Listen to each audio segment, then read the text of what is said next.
네, 여러분 안녕하십니까? 오늘은 부조와 선지자 제14장 소돔의 멸망, 창세기 19장을 본문으로 해서 함께 살펴보도록 하겠습니다. 소돔의 멸망, 타락과 죄악의 대명사처럼 대중들에게 알려져 있지요. 심지어 기독교인이 아닌 사람들도 아주 익숙히 널리 잘 알고 있는 주제입니다. 아주 상징적으로 타락해서 심지어 신도 더 이상 견딜 수 없고 참을 수 없는 그 한계를 넘어선 도성의 대명사지요. 그러다 보니 실제로 이 소돔이 어디인지에 대해 사람들이 굉장히 호기심이 많습니다. 그래서 오늘날 사해에 가면 여기가 소돔이다 하고 안내하는 팻말도 있고요. 또 고고학자들도 그 소돔이 어디인지를 발굴하는 데 관심이 많습니다. 현재까지 여기가 소돔이다, 여기가 창세기 19장 성경에서 말하는 소돔이다 라고 안내되는 곳이 서너 군데가 있습니다. 하나는 사해 인근의 황량한 광야인 밥아드라라고 하는 곳이고요. 둘째는 마사다 남쪽으로 한 15km 정도 떨어진 아인보켓 소금산입니다. 이게 전통적으로 소돔이었다 하는 안내도 하고요. 또 세 번째는 아니다, 이 성경상의 소돔 아예 사해 바닥에 그 바다, 사해 바다 그 밑에 있었다라고 하는 견해가 있습니다. 성지 순례를 하는 분들이 가면은 이렇게 팻말을 붙여놓고 여기가 소돔이다라고 하는 안내하는 곳이 있습니다. 그곳은 제벨 우스돔이라고 불리는 곳입니다. 제벨이란 말은 산이고요. 우스돔 하니까 소돔 산이 되겠죠. 바로 이 제벨 우스돔, 즉 소돔산이라고 불려지는 이것이 오늘날 관광객들이 가면 소돔이라고 이렇게 안내되는 곳이고요. 사진에 많이 나와 있는 그 소돔의 롯의 아내라고 소개되는 그 소금 기둥이 있는 바로 거기입니다. 작년 2015년에 미국 뉴멕시코주 트리니티 사우스웨스턴 대학교의 스티븐 콜린즈라고 하는 분이 또 여기가 소돔이다라고 발굴했습니다. 그것은 텔 엘 하맘 지역인데 요단강 인근에 있죠. 여하튼 창세기 19장이 기록하고 있는 그 소돔의 그 장소를 아주 적실하게 여기다 하고 하는 일은 쉽지는 않을 겁니다. 여하튼 분명한 사실은 그 사해 인근 요단 계곡 주변에 소돔이 위치하고 있었음은 틀림이 없습니다. 우리가 흔히 소돔이라고 하는 그 도시로 이야기합니다만, 흔히 소돔 하면 그 다음에 이어져오는 또 다른 도시가 있죠. 소돔과 뭐라고 그럽니까? 고모라, 이렇게 말하죠. 소돔과 고모라. 우리가 왜 소돔하고 고모라라고 이야기합니까?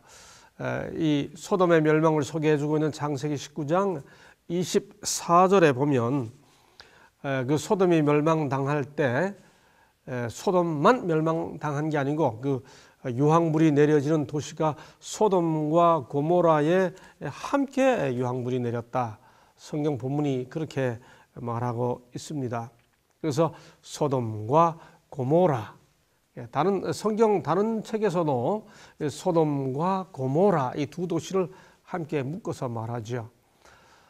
그런데 사실 이 소돔이 멸망당할 때 소돔만 멸망한 게 아니고 소돔과 고모라가 함께 멸망했고, 소돔과 고모라가 멸망할 때 그 두 도시뿐만이 아니고 다른 두 이웃 도시들이 또 함께 멸망당했습니다.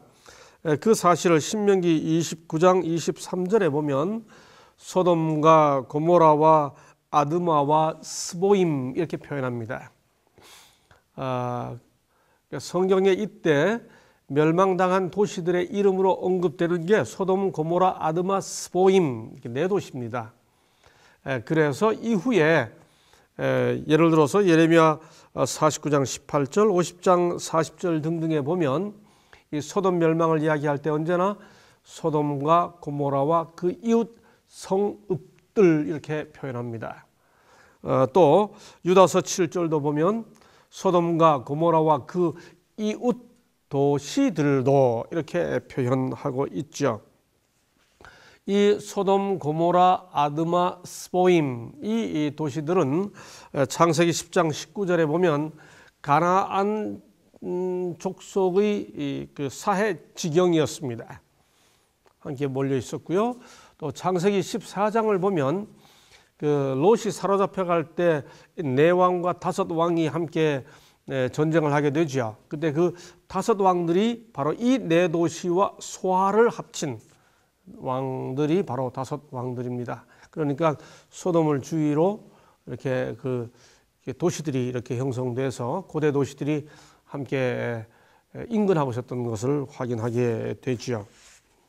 자, 그렇다면 도대체 소돔의 죄가 어떤 죄였길래 소돔은 하나님도 그 자비의 한계를 넘어서는 그 하나님의 인내와 자비의 한계를 넘어서는 그 보이지 않는 경계를 넘어서 버리는 그런 상태가 되었을까?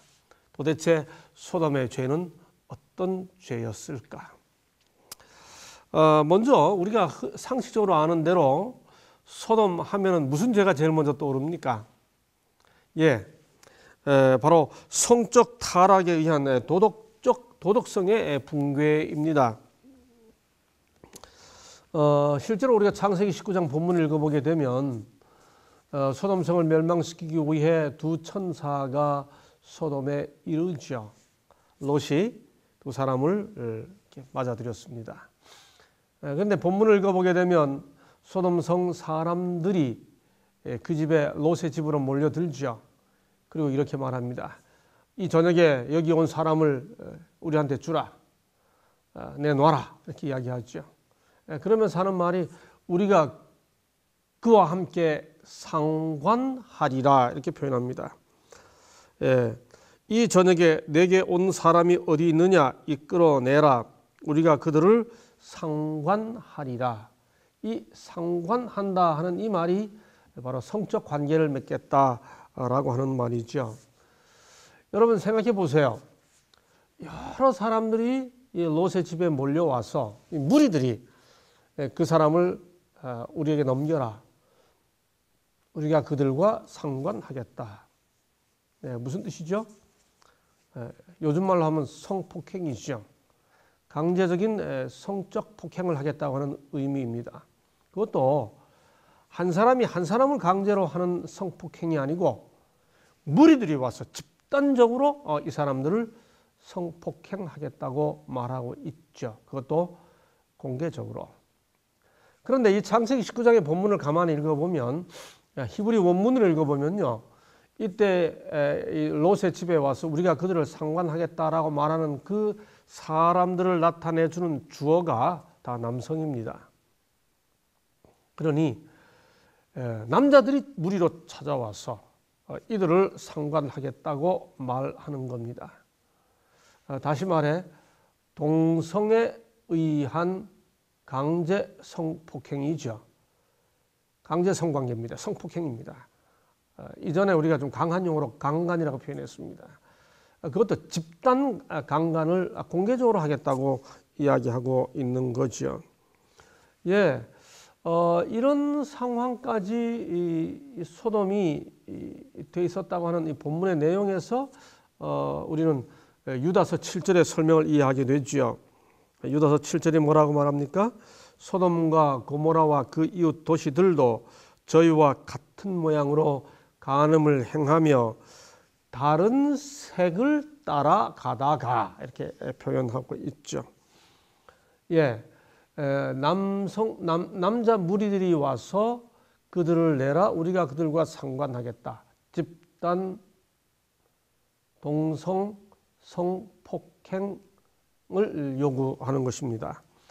영어로 소돔이 SODOMY 소돔이 독일어 SODOMI 하는 소돔이 소돔이라고 하는 이 남색 혹은 동성애를 가리키는 남성 동성애를 가리키는 이 영어 단어가 바로 이 히브리어 소돔이라고 하는 말에서부터 비롯되었죠. 뿐만이 아닙니다. 소돔의 이 성적 타락에 의한 도덕성 붕괴는 우리가 흔히 말하는 이 소돔이로만 제한되는 게 아닙니다. 창세기 19장을 읽어보게 되면 소돔성이 멸망한 이후에 롯과 두 딸이 산에 가서 굴에 머물러 있죠. 그때 롯의 두 딸이 뭐라고 말합니까? 이 세상에 사람들이 다 죽어서, 사실 아니죠. 과장법이죠. 우리가 씨를 받을 남자가 없다. 그러니 우리가 아버지에게 술을 먹여서 그로부터 이 씨를 보존하자, 이렇게 하죠. 여러분, 이거 정말 그 성적 타락이 어디까지 이르렀는지 가늠하지 못할 정도입니다.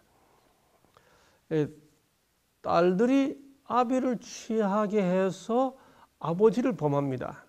우선 부녀간이라고 하는 의미에서 근친 상간이 아니고 근친 딸에 의한 아버지 강간이죠. 근친 성폭행입니다. 딸에 의한 아버지 성폭행, 근친 강간입니다. 그것도 한 딸이 한 번 한 게 아니고요. 두 딸이 돌아가면서 그렇게 했습니다. 뭐죠? 좀 옛적에 우리가 사용하던 이 강한 표현으로 윤간입니다. 근친 강제 윤간, 뭐 이렇게 표현할 수 있겠죠. 예, 그래서 단지 이런 모든 사실들은 당시 소돔의 성적 타락에 의한 그 도덕성 붕괴가 어느 정도였는지를 가늠하게 해줍니다. 동성 집단 성폭행, 근친 강제 윤간, 이런 것들이 보편적 상황처럼 되어 있었던 상황, 그것이 당시 소돔의 상황이었죠.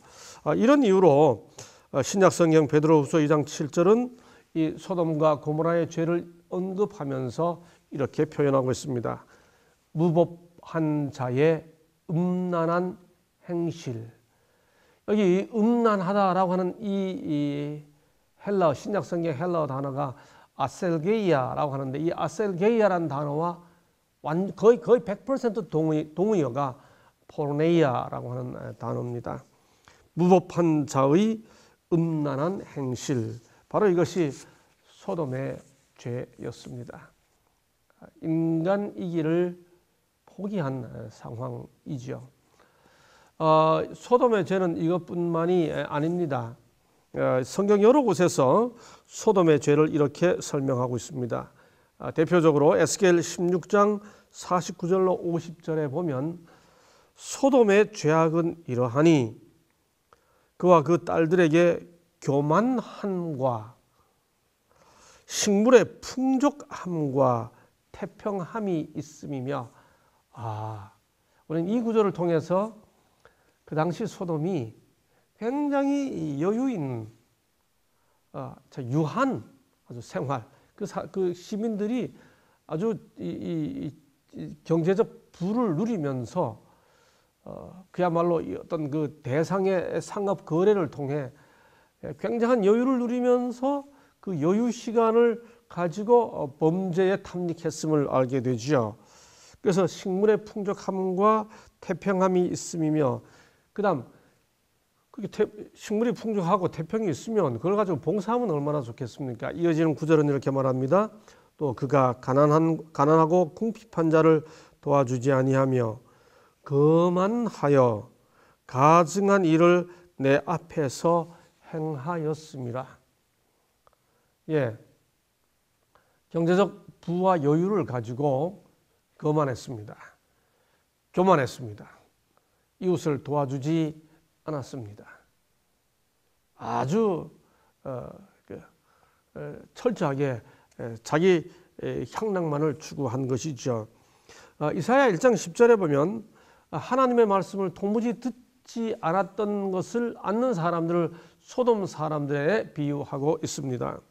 또 예레미야 23장 14절에 보면 악을 권장하고 행악을 권장하고 도무지 악에서 돌이키지 않는 사람들을 소돔 고모라 사람들 같다, 그렇게 표현하고 있습니다. 부조와 선지자는 이 소돔과 고모라의 죄를 이렇게 묘사하고 있습니다. 156쪽입니다. 부와 여가로 말미암아 쾌락에 대한 사랑이 촉진되었으며 백성들은 유욕의 방종에 빠졌다. 그들의 무익하고 게으른 생활로 그들은 하나님처럼 되기보다는 악마처럼 되었다. 소돔 사람들이 그렇게 되어 있었다는 겁니다. 자, 조금 전에 말씀드린 것처럼 이때 타락했던 도시가 소돔만이 아니고 소돔, 고모라, 아드마, 스보임 이렇게 그 주변 노성들이 함께 타락했고 함께 멸망을 했는데 우리는 소돔에 제일 익숙하죠. 소돔, 고모라에게 함께 유황불이 내렸음에도 불구하고 19장 24절은 그렇게 표현하고 있음에도 불구하고 우리는 소돔의 멸망 이렇게 이야기합니다. 왜 우리의 관심이 소돔에 몰려 있을까요? 이유는 롯 때문이죠. 롯이 살고 있던 곳이 소돔이니까 그 주위가 다 함께 타락해서 그 네 도성이 함께 멸망했지만 우리는 롯이 살고 있던 소돔 중심으로 이 성경 기록이 전개되고 하고 있기 때문에 소돔에 관심이 있게 되는 것이죠. 그러므로 우리가 소돔성 멸망을 이야기할 때마다 롯의 생애를 살펴보지 않을 수가 없습니다. 여러분, 롯은 어떤 인물이었나요? 사실 롯의 출발은 성경에 기록되는 순간부터 참 아름다운 기록으로 시작되지요. 이스라엘의 아버지, 조상, 믿음의 조상, 이스라엘의 아버지라고 불리는 그 아브라함의 등장 순간부터 롯은 함께 기록되어 있습니다. 롯은 아브라함의 형인 하란의 아들로서 아브라함의 조카였죠. 그런데 그렇게 함께 아브라함의 신앙 순례에 함께 동참했던 롯, 그 롯이 어디서부터 잘못되었었나요? 우리는 몇 과 전에 함께 살펴보았습니다만 롯의 선택은, 롯의 그 문제는 그 선택의 실수에서부터 시작되었었죠. 창세기 13장을 보면 이제 아브라함의 재산이 늘어나고 롯의 재산이 늘어나면서 이 삼촌과 조카의 두 재산이 함께 머물 수 없는 상황이 되자 아브라함이 조카 롯에게 양보했었죠. 내가 좌하면 내가 우하고 내가 우하면 내가 좌하리라.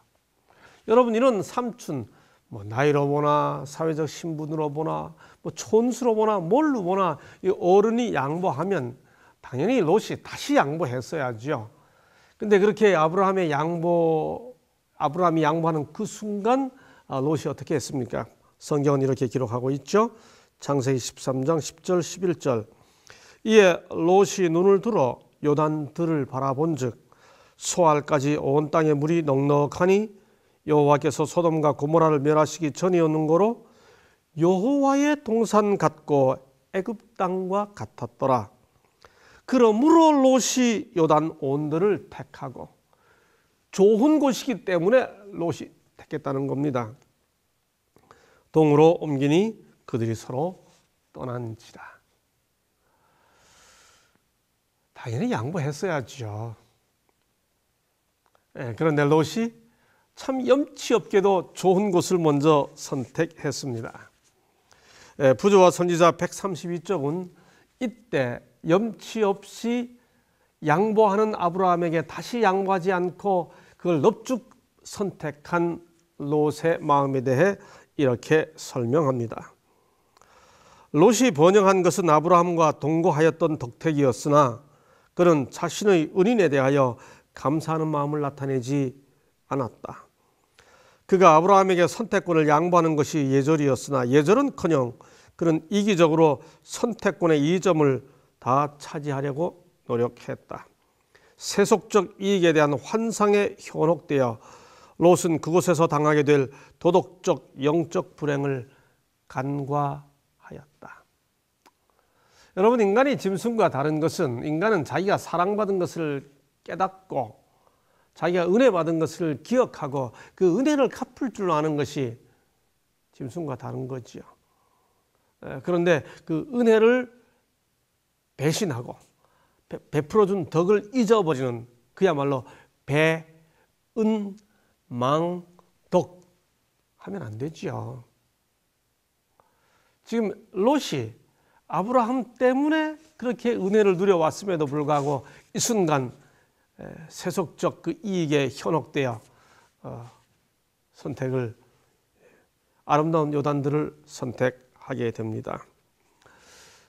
여러분, 왜 롯이 이렇게 변했을까요? 성경에는 왜 아브라함과 함께 출발했던 롯이 이 순간 이런 이기적인 선택을 했는지 그 롯의 배경을 설명하지 않습니다. 또 부조와 선지자도 거기에 대한 정보를 주지는 않습니다. 해설상에 더 이상의 해설이 없습니다. 이건 제 생각입니다. 이 창세기 13장에서 롯이 언급되고 14장에서 언급된 다음에 19장 건너뛰어서 19장에서 롯이 다시 등장합니다. 나중에 좀 더 자세히 설명을 드리겠습니다만은 14장 다음에 19장까지 가는 동안 19장에 가보면 롯의 아내가 나옵니다.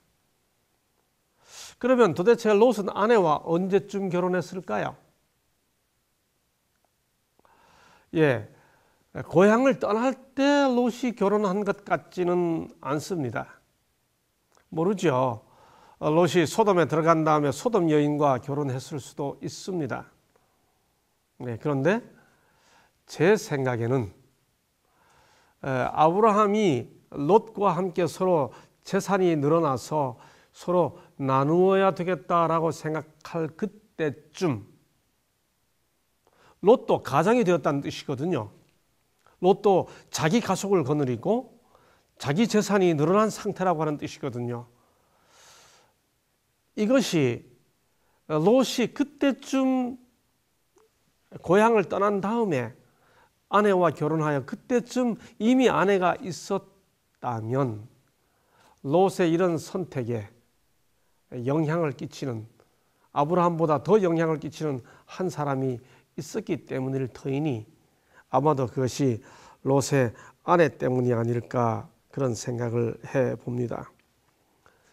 여하튼 롯은 염치 없게도 양보하는 삼촌에게 다시 양보하지 않고 좋은 땅을 차지했습니다. 그리고 창세기 13장 12절 13절에 보면 그렇게 헤어진 직후에 롯에 대해 이렇게 기록하고 있습니다.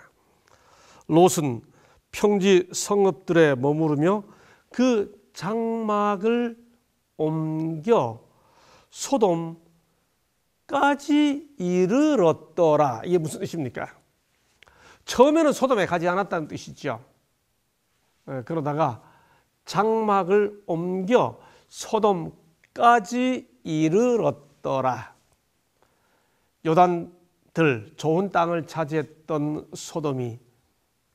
롯이 마침내는 옮겨 소돔까지 가게 된 것입니다.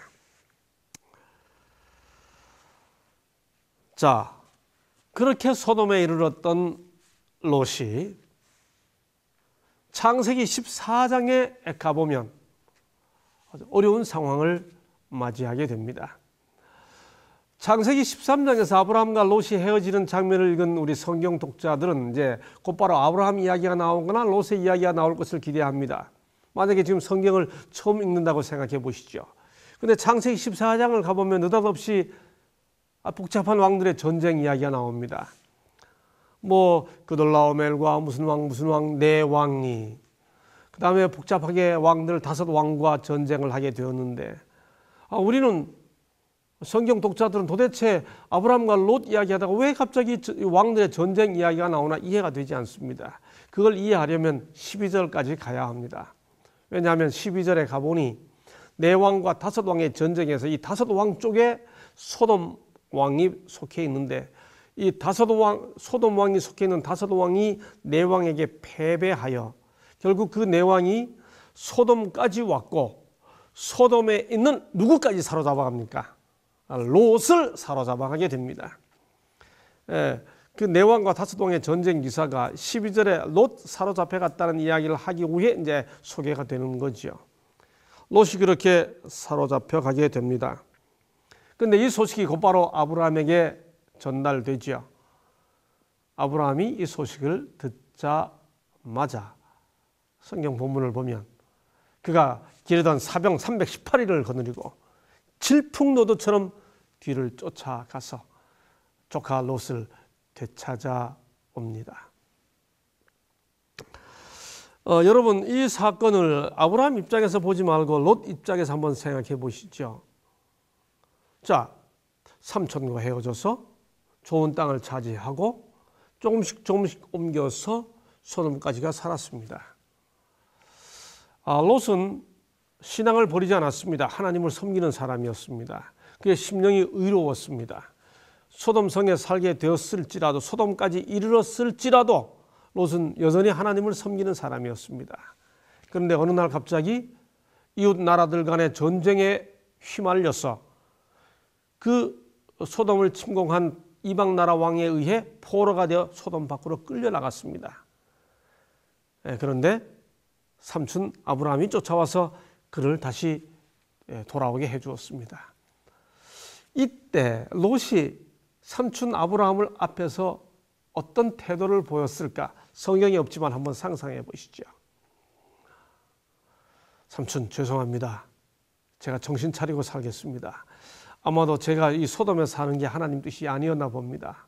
그러니 하나님께서 나를 억지로라도 이 소돔 밖으로 끌어낸 것 같습니다. 어쩌면 뭐 이런 반응과 깨달음이 있어야 하지 않나요? 여러분 그런데 이 소돔성 밖으로 끌려나가기까지 했다가 아브라함에 의해 다시 돌아온 롯이 그 사건에서 아무런 변화를 끌어내지 못합니다. 그렇게 다시 돌아와서 소돔에서 그냥 살았기 때문에 19장 사건을 만나게 되는 것이죠. 부조와 선지자 174쪽은 이렇게 설명합니다. 롯의 아내는 이기적이요 종교성이 없는 여인이었으며 그의 영향은 남편을 아브라함에게서 떨어지게 하였다. 맞습니다. 롯의 생애 초기에 그에게 압도적인 영향력이 행사된 이는 아브라함이었습니다. 그런데 롯으로 하여금 아브라함에게마저도 떨어지게 만드는 또 다른 영향력이 행사되기 시작했는데 그게 롯의 아내라는 겁니다. 그 아내가 아니었다면 롯은 하나님을 경외하는 현명한 아브라함의 권고를 들을 수 없는 소돔에 머무르지 않았을 것이다. 결국 소돔에 계속해서 머물게 된 것은 롯의 아내의 영향 때문이었다는 것입니다. 이런 롯의 모습이 영적으로 어떤 상태였는지를 이해하려면 아브라함과 비교해보면 더욱 선명해집니다. 믿음장이라고 하는 히브리서 11장에 보면 아브라함의 믿음을 이렇게 설명합니다. 믿음으로 저가 외방에 있는 것 같이 약속하신 땅에 우거하여 동일한 약속을 유업으로 함께 받은 이삭과 야곱으로 더불어 장막에 거하였으니 이는 하나님의 경영하시고 지으실 터가 있는 성을 바랐음이니라. 아브라함과 이삭과 야곱이 가나안 땅에 살 때 그 가나안 땅이 전부가 아니고 그 가나안 땅에서마저도 나그네의 삶을 살면서 하나님의 도성을 바라봤다고 하는 것의 그 믿음의 증거가 뭐냐? 이 11장 9절은 바로 그것이 이들이 모두 장막에 살았기 때문이라고 설명하는 겁니다. 여러분 이상하죠? 지금도 베두인족들은 장막에 삽니다. 그러니 그 당시는 당연히 장막에 살았겠죠. 실제로 창세기를 읽어보면 아브라함과 이삭과 야곱의 기사가 나올 때마다 그들은 장막에 거합니다. 텐트에 거해요. 텐트에 사는 게 보편적 삶인데 왜 히브리 11장 이 9절 10절은 장막에 거한 것이 그들의 믿음의 표현이었다고 설명하고 있을까요? 바로 그것이 롯의 삶과 비교해 보면 선명해집니다. 롯도 아브라함과 생애할 때는 장막에서 살았습니다. 창세기 13장 5절은 분명히 뭐라고 말하는가 하면 롯이 아브라함 일행 롯도 양과 소와 장막이 있으므로, 아브라함과 헤어지기 전입니다. 롯에게 장막이 있었습니다. 다음 창세기 13장 12절에 보면 아브라함과 헤어지고 난 다음에 롯에 대해서 뭐라고 설명하고 있는가? 롯이 그 장막을 옮겨 소돔까지 이르렀다고 표현하죠. 그러니까 소돔에 갈 때까지는 장막입니다. 여러분, 그런데 창세기 19장을 보면 두 천사가 소돔을 방문했을 때 롯은 더 이상 장막에 거하지 않습니다.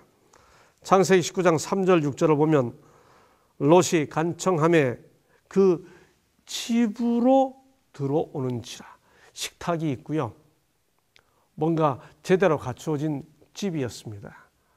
롯은 소돔에 들어간 다음에 장막을 버렸습니다. 다시 말해 14장 사건을 겪고 난 이후에도 이방 나라들의 전쟁에 휘말려 소돔 밖으로 강제로 끌려나간 이후에도 롯은 아브라함처럼 이삭과 야곱처럼 장막에 살면서 하늘 도성을 바라보는 삶이 아니라 소돔에 정착하고 뿌리를 내린 것이죠. 그 정도가 아닙니다. 창세기 19장을 살펴보게 되면 두 천사가 롯을 찾아서 소돔에 왔을 때 롯이 어디에 앉아 있었죠? 19장 2절에 보면 롯이 성문에 앉아 있었습니다. 고대에 어떤 사람이 성문에 앉았다는 말은 그 마을의 유지가 됐다는 뜻입니다.